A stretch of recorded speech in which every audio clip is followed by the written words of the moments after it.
This is the Washington Times front page for Tuesday, December 20th, 2022. Thanks for joining us. I'm George Gerbo. The January 6th committee voted unanimously to urge the Justice Department to charge former President Trump with 4 crimes for his role in the 2021 riot by his supporters at the U.S. Capitol. Joseph Clark and Dave Boyer report the House panel also recommended charges against lawyer John Eastman, who was advising Trump and his allies on legal theories to stop the certification of the 2020 election. In a companion report, the committee said Trump was the central cause of the attack and that the riot would never have happened without him.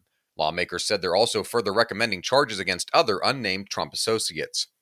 The committee is additionally referring 4 House Republicans to the Ethics Committee for failure to comply with its subpoenas: House Minority Leader Kevin McCarthy, Ohio Congressman Jim Jordan, Pennsylvania Congressman Scott Perry, and Arizona Congressman Andy Biggs. U.S. Chief Justice John Roberts ordered the Biden administration to keep the Title 42 border expulsion policy in place while the Supreme Court decides whether or not to intervene. Stephen Dinan reports Roberts didn't put a timeline on his order, but gave the Biden administration until Tuesday afternoon to reply to the Republican-led states that are challenging the order's expiration.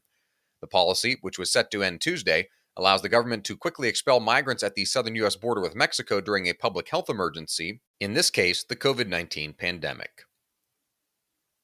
Russian President Vladimir Putin traveled to Belarus, one of his few remaining strong allies, for meetings with longtime Belarusian leader Alexander Lukashenko.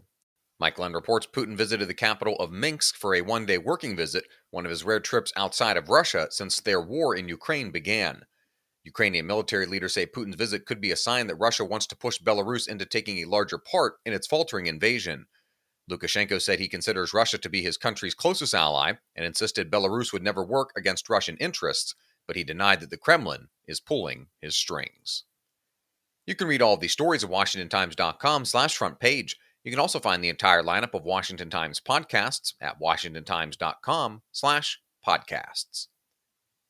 And finally, Senate Democrats say there are bigger fish to fry when it comes to big tech and suggest that new Twitter CEO Elon Musk has selectively edited his release of internal company memos.